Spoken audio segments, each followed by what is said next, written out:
Um, that game sucked. There's just no other way to put it. That game absolutely sucked. We'll talk about it, I guess, here on Locked On Gators. You are Locked On Gators, your daily podcast on the Florida Gators. Part of the Locked On Podcast Network, your team every day.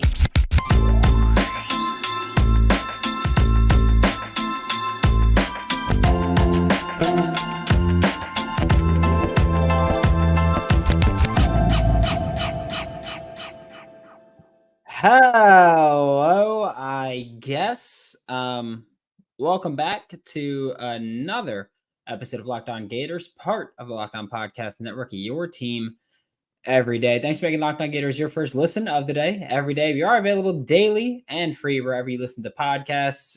This is like one of the worst.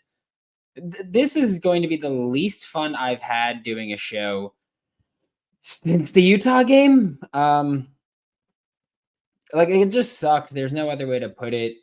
But I mean, this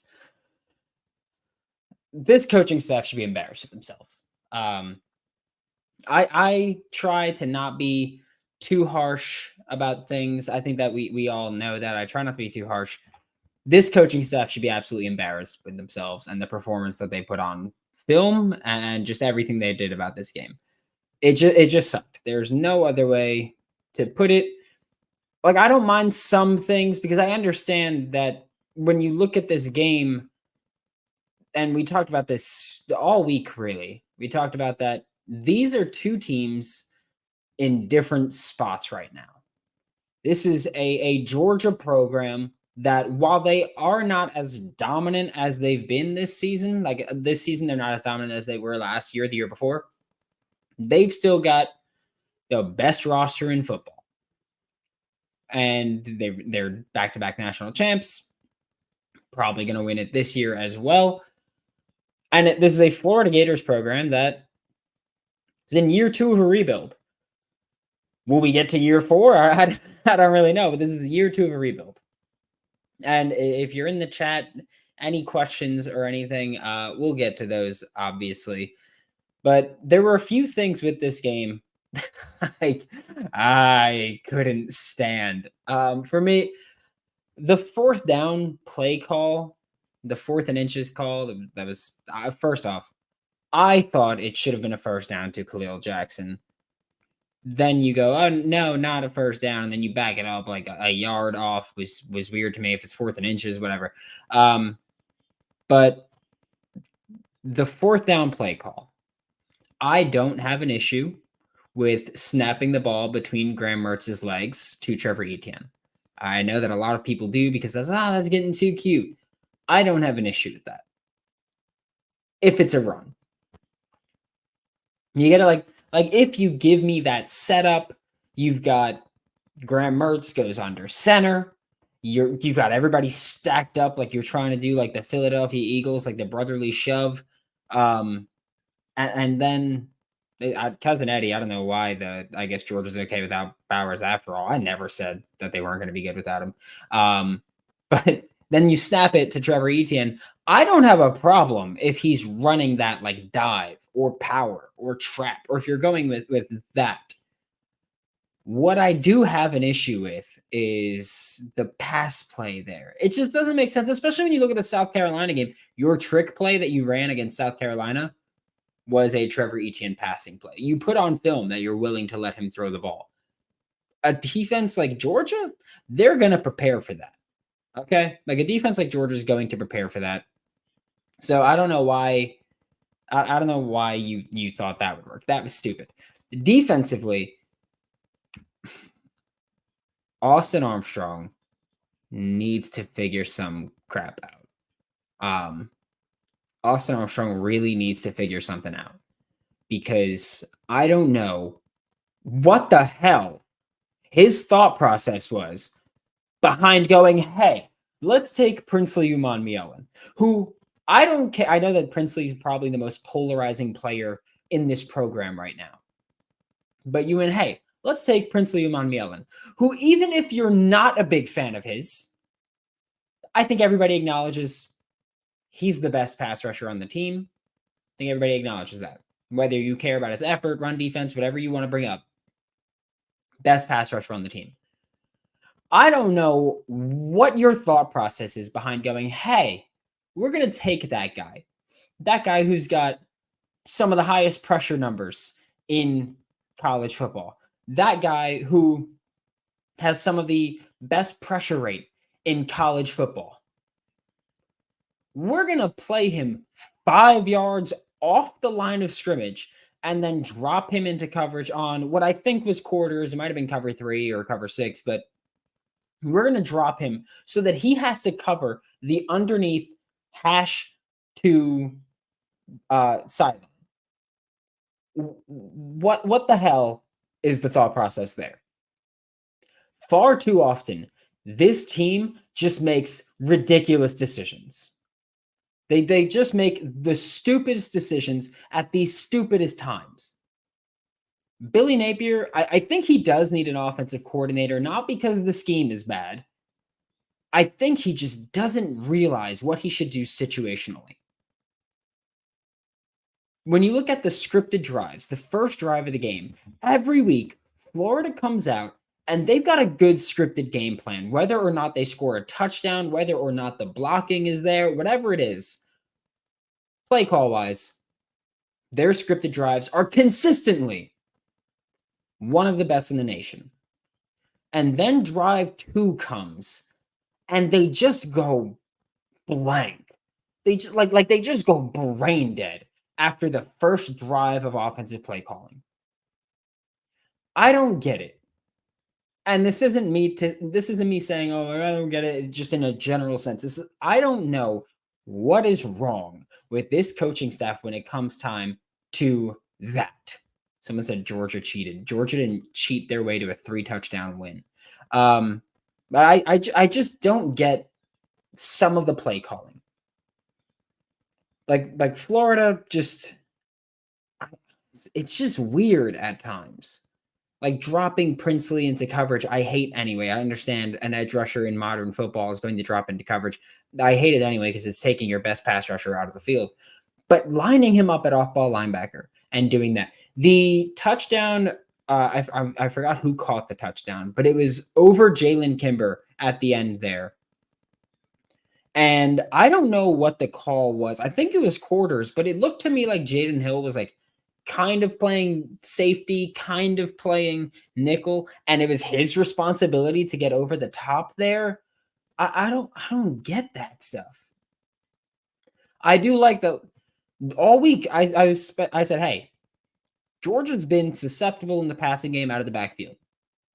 Put Eugene Wilson III in the backfield and throw to him. They did that. It was 3rd and 9, and they did that and they converted. It worked all season. Hey, and I understand this isn't me being unbiased at all. I understand I have a bias when talking about Hayden Hansen. But all season I've been saying, hey, he's almost 6'7". When you're in the red zone, throw it up to him. And you did that, and it worked. And they've been doing that a few times now. So it's like crazy how some things are just that simple. Some things are get the ball to the guy in the spot that works for him. Get Eugene Wilson the ball in space. Get Hayden the ball in the red zone. Get Arliss the ball any way you can. Get Ricky the ball any way you can. Some stuff's easy. But Florida makes it so damn difficult at times. We're about to get to the chat, and I understand this was not in-depth analysis. You're not getting that in this postgame. This is where I get to be a fan, and that's what I get to do. I get to just be a fan, and I get to just cry with you guys. We are about to get to the chat for the rest of the show, really. But before we talk about that, this bonus episode of Locked On Gators is brought to you by Game Time. We're a week away from the Florida Gators hosting the Arkansas Razorbacks. It's the black uniforms. It's going to be beautiful there. Game Time's the place if you want to get last-minute ticket deals. It's also, one, Florida's most realistic chance for a win to end this season, and 2, if they win bowl eligibility, which, again, best chance to do it. Game Time guarantee means that you'll always get the best price, and if you find tickets in the same section and row for less, Game Time will credit you 110% of the difference. 110% of the difference. Snag tickets without the stress with Game Time. Download the Game Time app, create an account, use code LOCKEDONCollege for $20 off your first purchase. Terms apply. Last minute tickets, lowest prices guaranteed. Today's bonus episode of Locked On Gators is also brought to you by Prize Picks. And let me tell you, Prize Picks has been the best way for me to make money playing daily fantasy sports this year, whether it's football because of the NFL and college, whether it's the NBA because NBA is back, whether it's the MLB, the World Series is going on. So you're running out of time on that one, but it's still there. Hockey's back. If you've got skills, you can turn $10 into $250 with a few easy taps and research. It's simple to play, easy to play, and has quick withdrawals. It's what makes PrizePicks the #1 daily fantasy sports app on the planet. Go to prizepicks.com/lockedoncollege. Use code LOCKEDONCollege for a first deposit match up to $100. PrizePicks is daily fantasy sports made easy. Thanks again for making Locked On Gators your first listen of the day every day. We are available daily and free wherever you listen to the podcast. And man, first off, 70 of you in here right now. So very much appreciate that. Very much appreciate you guys just giving me the opportunity to come on here and basically bitch and moan on a live stream. So thank you for doing that. But we're about to get into this chat here. Okay, cousin Eddie, I get you now. I was going to say, I'd never said anything about that. I've been saying this whole time that Georgia still got the best roster in football. Defensively, we don't have the talent and are soft. Correct. This is the worst defense Florida's fielded in a very long time. This isn't the worst defense Florida's fielded in the past 2 seasons. Last year's defense was worse. Okay, let's get that one out of the way. This one, you could at least go, oh, they're young. Last year, they were old and bad. Like I don't know what else to tell you. At least this year, you could say, oh, it's the freshmen, all that stuff. The upperclassmen are sucking too, but at least you could say that. Defense was worse last year. We could lose the rest of our game. I think Florida beats Arkansas. Like I think Florida beats Arkansas, and I don't think you win a game for the remainder of the season, depending on who you have in a bowl game. We'll see, because odds are it's going to be another team that's in that general range. Soft defense, period. Coaching lost this game. Coaching, yeah, coach. Like, let's get this out of the way. The Georgia Bulldogs have a better, more talented roster than the Florida Gators do. However, this game should have been closer if Florida Gators coaching was better. Okay, let's establish that. Both things are true. Florida Gators coaching was bad in this game. Could have been better. You could have won this game. Like we said, though, on the show, you play this game 10 times. I think Florida wins twice. Okay, that what happened tonight, I think, is another one of those things that happens 2 out of 10 times. Just absolute blowout. I think most of the time it's a close game. The refs were on their side. Here's the thing about the refs. One, we don't cry about what the referees do. Because here's the thing. If you just play better, what the referees do won't matter that much. 2, the referees sucked on both sides of things. Referees missed the late hit on Trey Wilson.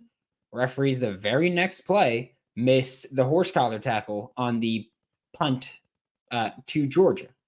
They sucked on both sides. They missed calls on both sides. They didn't call the face mask that Florida should have had. I think it was Cam Jackson grabbing one of the running backs' face masks. They sucked on both sides. Okay. It might feel like it was more favored towards Georgia. Maybe it was, but they sucked on both sides. We're not going to cry about that. You don't blame. Like I don't know how you can watch that game, watch the offensive line just be dog crap, watch everything that happened and go, you know what? The referees are the reason this was a 23-point win. But is that back-to-back years with a 23-point win? I think last year was a very similar score as well. So I'm not going to sit here and go, yeah, this is the referee's fault that happened. No, the referees sucked, but again, they sucked on both sides of things. This wasn't one-sided refereeing where we're like, oh man, the fix is in. No, this was bad. Just again, on both sides, they missed calls. So last year the score was 42-20, so one point off. But it looked like it was supposed to be cover 6. I'm assuming you're talking about that Jaden Hill play. I'll get a better look when I rewatch. But yeah, that was rough. Billy's got to give up play calling if he wants to continue being the coach. He will, but that's not happening until after the season. Just like that's not happening. Just know that. Nape has no clue how to call a game. Yeah. I think that he has better. I think he's better than a lot of Florida Gators fans want to give him credit for. I don't think he's necessarily great. I think the scheme is fine. You just have to call plays better at certain moments. And that's what's always been my gripe. You watch this show last year, you watch this show this offseason, you watch this show during this season. I don't hate the scheme at all. The scheme is fine. Wide zone, 12 personnel, Mills, flood. This is stuff that NFL teams do that are successful. This is stuff that the Miami Dolphins break out. Florida doesn't do it as creatively or as good. This is stuff that the 49ers do, that the Rams do. This is stuff that good NFL offenses do. This is stuff that good college offenses do. It's about when things are called. Okay? Simple as that. Jalen Kimber was horrible. Marshall's been bad all year. I mean, look, if you've been watching this show since last year, you know that I've been calling out what Jason Marshall does and that he's not nearly as good as a lot of Florida Gators fans want to make him seem, and he will never be that good. I know that for a while it was, all right, he's an NFL corner. And that was my question of, is he an NFL corner? Now, and I don't mean this to be hyperbolic. I don't want to seem like I'm just being dramatic with this loss. But from what he's put on film this season, I'm not sure Jason Marshall Jr. is a starter quality SEC cornerback. I'm not. He made 2 plays today, or we'll say 3.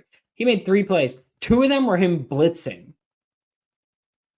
And it's not like, oh, he's clamping people up so much. You don't hear his name because he's so good in cover. You hear his name all the time. You do. He should have given up a touchdown to, I think it was Ladd McConkey, down the sideline, but the ball was overthrown. He's just not good. Okay? He's just not. It's as simple as that. Jalen, again, I will stick with this. Jalen Kimber is at least usually in the general vicinity of a receiver. He's at least generally close to someone. I'll take that over what the hell Jason Marshall puts on film every single week. Defense was atrocious. Yep. Ditched the lane reverse plays. I don't have an issue with the reverse plays. What I have an issue with was the last reverse that we saw from the Florida Gators, where it was Ricky Pearsall. It was Eugene Wilson the third lined up on the left. Ricky Pearsall lined up on the right. Ricky Pearsall goes in motion, and like he does that jet motion. Graham Mertz gets the ball and pops it to him, and then Ricky hands it to Eugene Wilson the third on the reverse. I don't have a problem with that. My issue is on that Graham Mertz pop passed it to Ricky Pearsall. That counts as a pass. That counts as a forward pass, which means that you completely eliminated the possibility of it being a trick play where Eugene Wilson might throw the ball. If you're gonna do a reverse, do it right. That's all I'm saying. Like, I don't have an issue with reverses. Generally, like 1 a game is what I would say we stop at. I don't have an issue with reverses. I have an issue with you doing the pop pass and then handing off the reverse, because then you completely take away the possibility of Eugene Wilson catching the ball and throwing it. And you don't need to actually have that in the playbook of, hey, Trey, you might throw the ball here. But if you don't have anybody that's even a threat, and you can't have someone that's a threat because he can't throw the ball, then the defense is just going to fly in and destroy you. That's my issue with that reverse. Damian George at right tackle is not the answer. He was horrible. He gave up both. Here's the thing. Damian George sucks.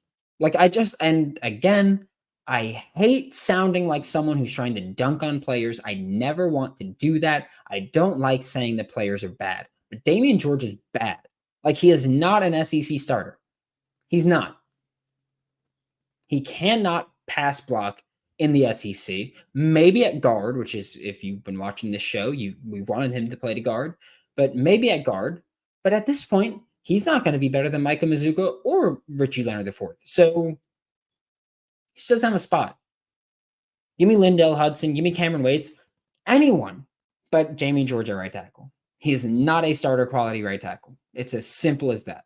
And again, I genuinely hate saying that a player's not good. I hate seeming like I'm coming for a player or trying to just dunk on them. But when you're not good at football, you're not good at football. When you're not an SEC starter quality player, you're not an SEC starter quality player. And that's as simple as it is. And that's where we're at here. Okay? That's where we're at. 16 points per score on the offense and special teams. Okay. Need to see Waits next week. We do. If he gets an AC, hopefully. Why didn't we change it once he kept getting beat? William, here's the thing. Love you, buddy. Hope to see you next week. But he's been bad. Genuinely. He's just been bad. He's had maybe 2 games this year that I'd say were good. One of them was Tennessee. One of them he played left tackle. I think that's as cut and dry as it gets there. Yeah, that's where we're at. Thanks for making Locked On Gators your first listen of the day every day. We are available daily and free right this in the podcast. We'll be back Monday with still bad vibes, but probably better vibes. A little bit more in depth we'll probably go. But again, just as always, like, thank you guys so much for giving me this platform and giving me the opportunity to do this and say that I do this for a job. It will never get old. For Locked On Gators, I'm Brandon Olsen. Follow me on Twitter at WNS_Brandon. Find all my written work with Whole Nine Sports, Giants Country, NFL 33. And as always, I will see you all Monday.